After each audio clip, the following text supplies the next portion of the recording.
అన్న నమస్తే. నమస్తే అన్న. నాగిరెడ్డి అన్న పాండురంగారెడ్డి గారు అలియాస్ సాగర్ అలియాస్ ప్రతాప్. అన్న మీ పేరు చెప్పగానే ముందు గుర్తుకొచ్చేది మీ ఊరు. గ్రామంలో మొత్తం మీ కుటుంబం మొత్తం కూడా వెళ్తుంది. అమ్మ, మీరు, చెల్లెళ్ళు అంతా కూడా. అవునన్న. అంటే మీ ఊరిలో అప్పుడు పరిస్థితి, ఆ గ్రామంలో పరిస్థితి ఏ విధంగా ఉండేది? ఒకటి. రెండోది, సాధారణంగా బడుగు బలహీన వర్గాలు దళితులకు సంబంధించిన వాళ్ళే అటువైపు వెళ్తారు అనేది అప్పుడు ఒక వార్త ఉండేది. కానీ అగ్రవర్ణంలో పుట్టి మీరు వెళ్ళడం అనేది ఒక ప్రశ్నగా మిగులుతుంది. అంటే ఆ గ్రామంలో అంత దారుణ పరిస్థితులు ఉండేవా, లేదో భావజాల ప్రభావంతో అటువైపు వెళ్ళారా? మీరు వెళ్ళిందే కాకుండా అమ్మని, చెల్లెల్ని అందరినీ పార్టీ వైపు తీసుకెళ్లారు. అంతలా మీకు పార్టీ ఆకర్షించిందా? అప్పుడున్న పరిస్థితుల ప్రభావంతో అటువైపు వెళ్ళారా? ఒకటి. రెండు, మీరు వెళ్ళిన తర్వాత చాలా కార్యక్రమాలు చేశారు ప్రజల కోసం. అప్పట్లో భూ పోరాటాలు అవ్వచ్చు, కరువు దాడులు అవ్వచ్చు చేస్తున్నాయి. అలిపిరిలో చంద్రబాబు నాయుడు మీద attack, Takkadipalli Vasudevarao alias Ashanna alias శాసన్తో పాటు మీరు కూడా ఉండడం, అసలు ఆ రోజు ఏం జరిగింది?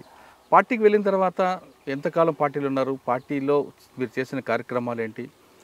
పార్టీ ఆ విధంగా అప్పుడు ప్రభావితం చేయడంతో వెళ్ళిన తర్వాత ప్రభుత్వాలు కూడా కిందకు వచ్చాయనేది వాస్తవం. ప్రభుత్వాలు కిందకు వచ్చి ప్రజలకు ఏ విధంగా సహాయపడింది? తర్వాత పార్టీ నుంచి ఎందుకు వచ్చారు? వచ్చిన తర్వాత ఏం చేస్తున్నారు? రెండు ప్రశ్నలకు సమాధానం చెప్పే ముందు, పాండురంగారెడ్డి గారు అన్న ఎందుకు అడవిలోకి వెళ్ళారు? అన్న 1980-85 నాటి మన ఆంధ్రప్రదేశ్లో పీపుల్స్ వార్ పార్టీ అప్పుడప్పుడే అవతరించినటువంటి పరిస్థితి. అంటే తెలంగాణ సాయుధ పోరాటము, అంతకంటే మునుపు శ్రీకాకుళ పోరాటం, ఇవన్నీ దాటుకుంటూ ముందుకు వచ్చిన తర్వాత పార్టీ తను చేసినటువంటి తప్పులను రివ్యూ చేసుకొని 1978లో పార్టీకి సంబంధించినటువంటి ఆత్మవిమర్శన రిపోర్టును ఒకదాన్ని తయారు చేసుకొని ఎత్తుగడల రీత్యా ఎటువంటి పద్ధతులు అనుసరించాలి అని చెప్పానని ఒక నూతనమైనటువంటి పద్ధతుల్లో 1981లో మన ఆంధ్రప్రదేశ్లో, ముఖ్యంగా అప్పుడు ఉమ్మడి ఆంధ్రప్రదేశ్, తెలంగాణ, ఆంధ్ర, పీపుల్స్ వార్ పార్టీగా సిపిఐ, మావోయిస్టు అనేది లేదు, సిపిఐఎంఎల్ పీపుల్స్ వార్ పార్టీగా అవతరించి ఆర్గనైజేషన్లో భాగంగా మొదట తెలంగాణ ప్రాంతం, ఆ తర్వాత నల్లమల అడవిని ఆనుకొని ఉన్నటువంటి జిల్లాలు ఏవైతే ఉన్నాయో ఈ అన్ని జిల్లాల్లో కూడా ఆర్గనైజేషన్ అనేది పీపుల్స్ వార్ పార్టీ మొదలుపెట్టింది. అందులో భాగంగా ఆర్ఎస్యు అని చెప్పేసినటువంటి సంస్థ కూడా ఉండేది. దానికి అనుబంధంగా ముఖ్యంగా విద్యార్థి ఆర్గనైజేషన్ అది చూసేదంతా కూడా విద్యార్థులకు సంబంధించిన అనేక రకాల సమస్యలు తీసుకొని పనిచేస్తూ ఉండేది. సో నేను ఆ టైంలో 10వ తరగతి చదువుకుంటున్నట్టు కాలం, 10వ తరగతి చదువుకునేటువంటి నాటి పరిస్థితుల్లోనే స్కూల్లో ఉన్న టీచర్సు అనేక విషయాలు, సామాజిక సంబంధమైన అంశాలు కొన్ని మాట్లాడుతూ ఉండేవాళ్ళు. అట్లాగే మాది మధ్యతరగతి కుటుంబం. సహజంగానే మధ్యతరగతి కుటుంబం అనేటువంటిది ఒడిదుడుకులకు ఎదుర్కొంటూ ఉంటుంది సమాజంలో. అట్లా కొంత సమాజంలో ఎందుకు ఈ పరిస్థితి ఉంది అని చెప్పేసి అని ఒకవైపు నేను ఆలోచిస్తుండేవాడిని. సేమ్ టైంలో నేను చదువుకునేటప్పుడు కులమతాల వ్యత్యాసము అని చెప్పేసి అనేది నాది చిన్న ఏజీ అయినా కూడా నా కంటికి కళ్ళగారా కనపడుతూ ఉండేది. నా చుట్టుపక్కల ఉన్నటువంటి గ్రామాలలో చదువుకునేటువంటి పిల్లల మధ్య ఉన్నటువంటి యువక్షత, ఇవన్నీ కూడా అర్థమవుతూ ఉండేవి. కానీ నాకు స్వభావరీత్యానే ఎందుకో మరి చిన్నప్పటి నుంచే అన్ని కులాల వారితో కలిసి ఉండడము, సాకలి, మంగలి, ఎస్సీ, మిగతా వాళ్ళందరితో కలిసి భోంచేసే వాళ్ళం, కలిసి ఉండేవాళ్ళం, ఫ్రెండ్లీగా తిరిగే వాళ్ళం, ఇట్లా ఉండేది. క్రమంగా ఈ ఆర్ఎస్యు ఆర్గనైజేషన్ అనేటువంటిది ఎప్పుడైతే స్టార్ట్ అయిందో, ఆర్ఎస్యుకు సంబంధించినటువంటి మా పార్టీ ఆర్గనైజర్ శంకరన్న అని ఉండేవాడు. మీకు అప్పుడు శంకరన్న ప్రభావం ఉందా? అట్లా శంకరన్న ఉండేవాడన్న. శంకరన్న దాంతోపాటు మన శలం అని, మీరు చర్చల స్థలంలో చలం అని చెప్పి నేను ఉంటారు. శలం గారే మా ఆర్గనైజరు. శంకరన్న కంటే కూడా శలం గారు మాకు ఆర్గనైజరు. దళంలోనేమో శలం గారు ఉండేవారు, శంకరన్ననేమో మన ఆర్ఎస్యు ఆర్గనైజేషన్లో ఉండేవాడు. అట్లా ఆయన కొంత మంచి ప్రభావితమైనటువంటి అంశాలు చెప్పేవాడు. ఇంకా దీంతోపాటు గ్రామంలో సహజంగా మంది రైతువారి కుటుంబం అయినప్పటికీ ఆ, పంటలు పండిన పంటలకు రకరకాల పరిస్థితులు ఉండేటువంటి, తర్వాత సరైనటువంటి గిట్టుబాటు ధర లేకపోయి ఉండేది, తర్వాత విపరీతంగా ఫారెస్ట్ డిపార్ట్మెంట్ వాళ్ళ పెత్తనం నడిచేది. ఊరిపంచి గ్రామం మాది, ప్రకాశం జిల్లా అర్ధవీడు మండలం, లక్ష్మీపురం మా విలేజ్. ఈ లక్ష్మీపురం అనేటువంటి గ్రామంలో సాధారణమైనటువంటి సదుపాయాలు కూడా లేకపోయాయి. ఉమ్, మంచి రోడ్డు లేదు, కరెంటు సదుపాయం లేదు, వాటర్ ట్యాంకులు లేవు, తాగునీటి సౌకర్యం లేదు, ఇవేవి కూడా లేవు మా గ్రామంలో. ఉమ్, బహుశా అప్పటికి ఆ గ్రామ నిర్మాణం జరిగి ఒక 70 సంవత్సరాలు 60 సంవత్సరాల కాలం గడిచి ఉంటుంది.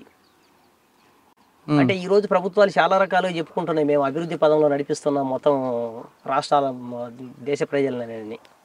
నిజంగా అటువంటి సదుపాయాలు ఏవి కూడా మా గ్రామంలో ఉండేవి కావు. సరే, ఈ పరిస్థితుల్లో నక్సలైట్ పార్టీకి సంబంధించిన ఒక ఆల్టర్నేటివ్ నిర్మాణంగా, ఒక పక్కన నేను చదువుకునేటప్పుడు విద్యార్థి ఆర్గనైజేషన్లో ఉండేవాడిని, సేమ్ టైంలో గ్రామంలో కూడా, నేను గ్రామంలోకి వెళ్ళినప్పుడు దళాలు కలిసేది, ఆ ప్రభావం మీ బాగా పడింది మీ మీద. బాగా పడింది. ఇంకా అట్లా మేము గ్రామంలో ఉన్నప్పుడు గ్రామం నిర్మాణంలో మొత్తం జనాలందరితో సమావేశం వేసేవాళ్ళు, అన్నలు వచ్చి. ప్రాథమిక దశలో మా అమ్మ వ్యతిరేకించింది. అన్నలమ్మడి పోతే ఎట్లరా, వద్దు, అట్లా వద్దు, ఏదనుంటే నువ్వు ఇంటి దగ్గర తిండి పెట్టు, ఏదో సహకరించు తప్ప, కానీ మనం అన్నలమ్మడి వద్దు అనేటువంటి యాంగిల్లో ఉండేది. అయితే నిదానం మీద ఈ ఫారెస్ట్ డిపార్ట్మెంట్ వాళ్ళ సమస్యలు తీసుకొని ఎప్పుడైతే పరిష్కరించడం అనేది అన్నలు చేయడం మొదలుపెట్టినరో, కాలక్రమంలో ఆ చుట్టుపక్కల గ్రామాలన్నీ కూడా అన్నలకు బాగా దగ్గర అవుతూ వచ్చినాయి. ఎందుకంటే రైతు వారీగా రైతులందరూ కూడా అడవి మీద ఆధారపడి ఏదో చిన్నదో పెద్దదో కర్రలు తెచ్చుకునే వాళ్ళు, గొర్రెలు మేకలు మేపుకునే వాళ్ళంతా కూడా అడవి మీద ఆధారపడి బతికేవాళ్ళు. అట్లాగే గిట్టుబాటు సమస్యలు ఏదన్నా ఉన్నప్పుడు కూడా అన్నలో చెప్పుకునేవాళ్ళు. అట్లా ప్రాథమికంగా చిన్న సమస్యల దగ్గర నుంచి మొదలుపెట్టి గ్రామానికి సంబంధించిన ఉమ్మడి సమస్యలు కూడా అన్నల నాయకత్వంలో, ఆ ఆర్గనైజేషన్ నాయకత్వంలో సమస్యలు పరిష్కరించబడుతూ ఉండేవి. సో ఆ సమయంలో నా మనసు నాకేదో ప్రత్యక్షంగా నేను ఎదుర్కొంటున్న సమస్య అని చెప్పేసి అనేటువంటి కోణంలో నాకేమి లేకపోయినప్పటికీ, సమాజంలో ఒక మార్పు అనేటువంటి దాన్ని అన్నలు కోరుకుంటున్నారు కాబట్టి ఈ మార్పు అనేటువంటిది అవసరమే కదా, వాళ్ళు చేస్తున్న పోరాటాలు న్యాయమే కదా అనేటువంటి ఆలోచన నా మనసుకు తట్టింది. అటువైపు అడుగులు వేసిందా? అటువైపు కాలక్రమంలో నిదానం మీద అడుగులు వేస్తూ. కానీ అన్న, మీకు ఒక ప్రశ్న.